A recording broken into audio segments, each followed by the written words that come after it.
I'm Ash, and welcome to another episode of Girls, Girls, Girls. And today I'm being joined by. Helene Michaud. So, I guess just introduce yourself a bit. Name, what do you do? Anything else you want to share? Sure.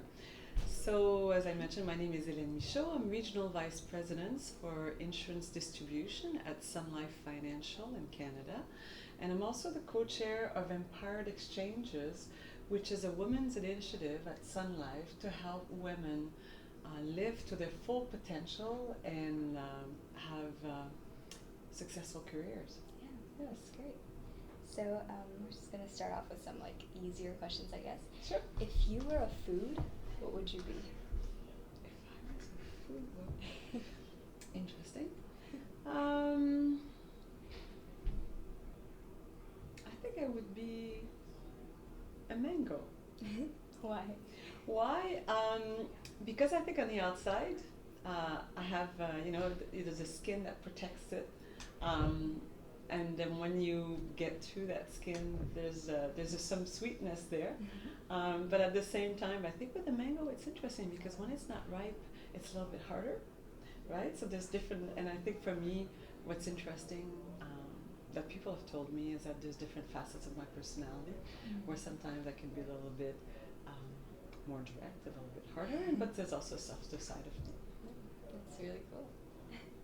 So, in your opinion, what is the best and worst part about being a girl and why? I would say right now the best about being a girl, and I would qualify that in Canada, because I think there's some countries that's easier to be a girl than in other countries. I think that the world is open to you. I think that as a girl, the timing is so amazing right now because a lot of women have paved the way. I've fought some of the battles, I've been able to take stand on some issues, and now for younger girls, really things are ready for them. There's a great platform for them to be successful. They have full access to education, even though we still have some gender parity issues. I think overall we're in a good position. And then you said about the worst case, about being a girl. I would say right now there's a lot of pressure on young women and girls to, they have this idea of needing to be perfect. And there's a lot of pressure with social media around having to behave a certain way, look a certain way, do certain things. And I think a lot of girls put that pressure upon themselves, feeling that they need to be perfect. And the reality is that perfection is something that no one ever accomplishes. And obviously, yes, you want to achieve, you want to aim for success, you want to achieve to be a better person. But if you want to reach perfection, you'll never be happy. And I think we have to be careful about how much pressure we put on ourselves around that whole perfection idea. Yeah, definitely. So, what is your definition of success, and do you think you've achieved it? No need to be humble with this question. Okay. My definition of success is having a positive impact on whatever you decide to do. To me, success, some people might see success about having success in a career, having a big title, a big job, a big office, making a lot of money, but that's not what success is for other people. It might be around being successful with the people you work with, about being a good friend, being a good mother, a good sister. So as long as you have a positive impact, knowing that you've done everything you could to the best of your ability, to me that is success. And the other thing also about success is that we shouldn't always aim for those big, huge successes. I think we have to be happy with having a lot of little successes along the way. Because if you think that being successful is only achieving those really high goals, high visible success, then potentially you'll never be happy. Because if you don't reach it, then you say, I haven't achieved anything. When in fact you have, if along the way you've had a series of small and medium successes that are just as good to me. Yeah. I've seen, I think there was research about that, how if you reward yourself for the small things, you actually are a happier person. For sure, for sure. And you know, aiming high is important, but there's a lot of little steps along the way to get to where you want to be, and you need to recognize those little steps. Yeah, definitely. So, who inspires you? I've had a lot of people inspire me throughout my career, but I would say at this time, I guess my answer is going to be a little bit unconventional, because the people who inspire me right now are young women, like you. And here's the reason why: because when I see young, smart women who are ambitious, who are confident, who are comfortable taking some risk, who are outspoken, I find that so inspiring, because to me, it tells me that it's worth working hard to pave the way for these women. So I want to do more for them, but I find these young women are challenging me.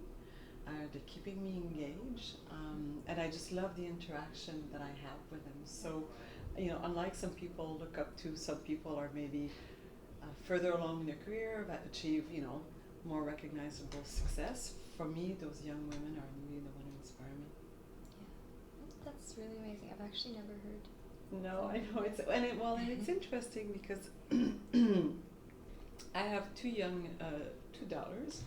And you know, obviously as a mother, it's very important. You know, your children are very important. But I find that as they get older, they inspire me more and more, because I look at them and I say, it makes you want to be a better person and making a bigger difference in the world because of them. That's really cool, actually. Yeah. What is your proudest achievement? Professionally? Or personally? So personally, for sure. Both, I guess anything. Yeah. Personally, for sure, my daughters. Very, very proud of them. And I would say professionally, there's not one moment. I mean, I've been lucky. There've been several moments where I felt that I achieved something that was good. But I think ultimately is I've been able to be successful in roles where I came into this role not being the traditional person who would have been appointed to those roles, where I didn't follow the traditional path to get to where I am or to where I got. And I've been able to be successful in those roles. To me, it's about a little bit breaking down the mold and the traditional thinking of how you need to be successful. And what's very important for me is staying true to yourself and who you are, and to me that's important, and it's an important achievement for me, knowing that I haven't had to change so much who I am to be where I am now. Yeah. Does that make sense? It does. Because of course, like, I guess I did some reading up on you, and you are head of marketing. Oh, that was a previous role. Yeah, that's the role I had before. Yeah. Without actually ever being one in the first place. I think that's pretty cool.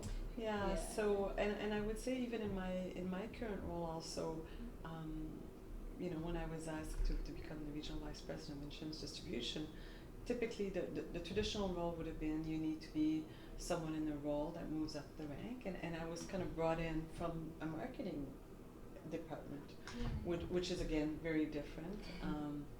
Also great to be the first woman in that role also. Wow. So a little bit of a groundbreaking, and I don't like to make difference between gender and make a big deal about the fact that we're a first woman, but I think sometimes we also need to acknowledge that, right? That now that we've had someone in the role, then hopefully again it'll be easier for other women who want to aspire to one of these roles. Yeah, that's really cool. So, road to success is never straightforward. I'm sure yours was no different. What would be something you would do differently if you could turn back time? I would not doubt myself as much. I think that confidence is something that grows. And I think that sometimes when we're younger, we lack that confidence. And I've been reading a lot on the difference between men and women and our confidence. And unfortunately, women, for us to be able to raise our hand or put our foot forward to say, I can do this, we feel that we need to have 100% of the competence to be able to say, I can do this. Versus men, typically, if they have 60% of the competence, they say, sure, I can do this. They'll take the risk, right? So if I was to do things differently, I think earlier on in my career, I probably would have pushed a little bit harder. I would have pushed the comfort zone a little bit more, be more confident, a little bit more assertive. But at the same time, I don't regret the path that I've had. Yeah. It's, the girls are taught to like be modest, be humble, don't, I guess, like attract attention to yourself. And yeah, that definitely. There's actually a term for that. It's called imposter syndrome. And it says that a lot of women, unfortunately, when they either are given a promotion or they're in a new role, they feel they don't deserve it. And they feel they're an imposter, and they say, why do I have this role? Am I worthy, right? And men don't do that. And you know, when I was going back to talking about the worst thing about being a girl is that we think we need to be perfect to be successful, and you don't have to be perfect, because a lot of it is you learn as you go along, right? Versus saying, no, I need to get to this role already knowing this role perfectly, when that will never happen, especially when it's a promotion. Often you're going to be asked to do certain things you've never done before, right? Yeah. So it's important to take those risks and to have that confidence, right? Display that confidence. Yes, of course. So again, this is from the reading. Plan carefully, execute flawlessly. What does that mean to you? So to me, it's all about the preparation. You know, when you're young, it's great. You can improvise and do things on the spur of the moment. And in your personal life, also, improvisation, I think, is great. You know, it's nice to be able to do things just because you want to do them at times and not have everything perfectly planned. But I think in your work life, preparation is key, because you usually only have one time to really make a first impression. And if you're not prepared, you're not putting your best foot forward. I have a very, very clear memory of being in a situation where, frankly, I was not well prepared enough. I had to go and make a presentation in front of a group. I knew my material, but it was a little bit last minute. I didn't have enough time, and I presented, and I was asked some questions that, frankly, I was not comfortable answering. And it's one thing to acknowledge when things don't go as well, right? So I'll be the first one to say, it wasn't great. I didn't do a great job. Did I learn from it? Certainly.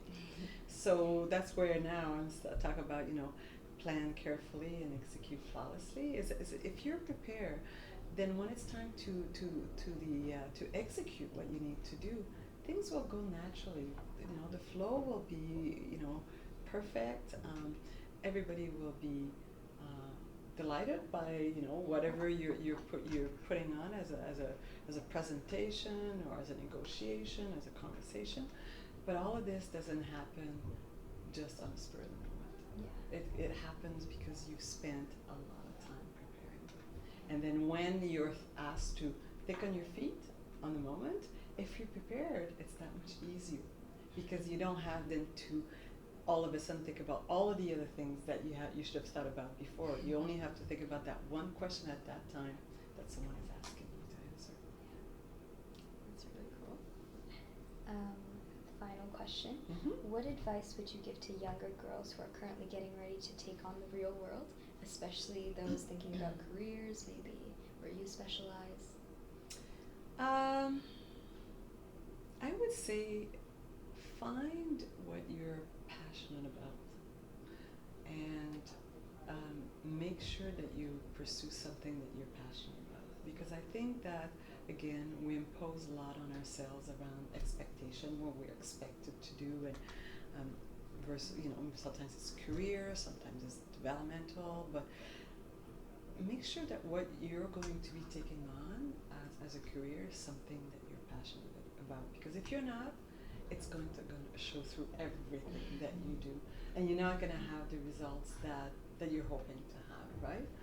The other thing that I would say also is in a world where a lot of people are trying to fit in, find out, excuse me, find out what is unique about you.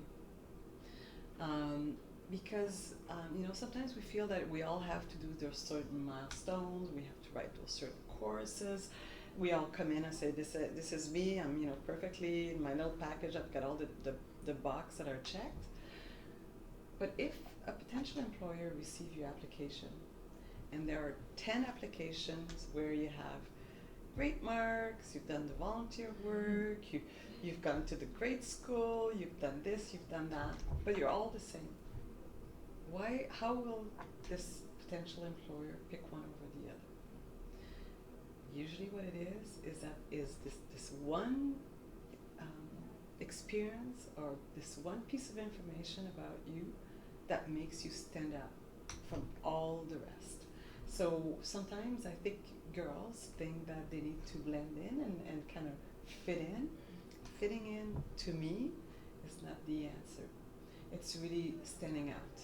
What is going to make you unique, stand out from the crowd, that someone will say, you're the person that I want to hire, because you have something that no one else has.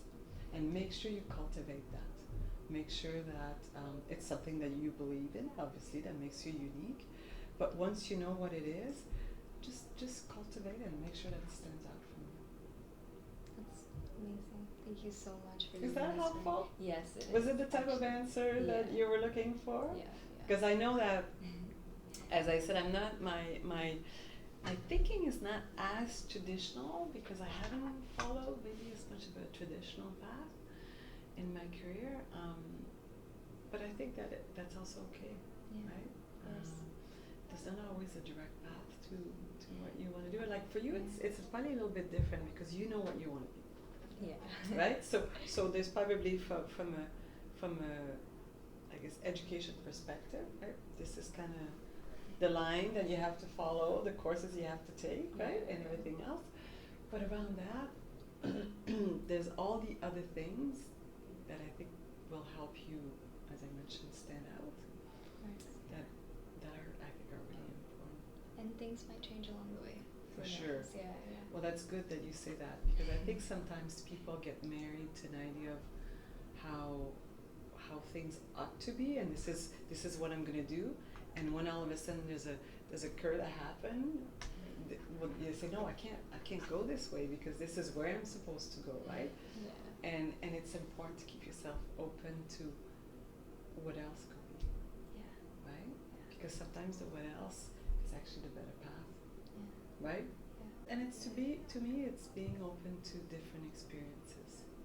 Right? And you're obviously doing that already. I mean, it's amazing that at your age you're already wanting to interview women and find out a little bit about their career path and what they've done. I mean, you're already miles ahead. Mm-hmm. But those are the things that, again, are going to make you, I think are going to make you unique, right? Yeah. Because someone is going to see that on your resume and you're going to say, wow, I can't believe she did that at your age, taking the initiative, and it's going to make you stand out for sure. Yeah. And that's all for me. If you want to say anything else, you're welcome to. Thank you so much for the opportunity to you meet with you, and for asking me also to give my opinion. It's obviously an opinion of one, but I was happy to share that with you, and hopefully you'll find some insight out of it. It was a pleasure talking to Yes, you. Thank you pleasure so much. meeting you too. Thank you. Okay.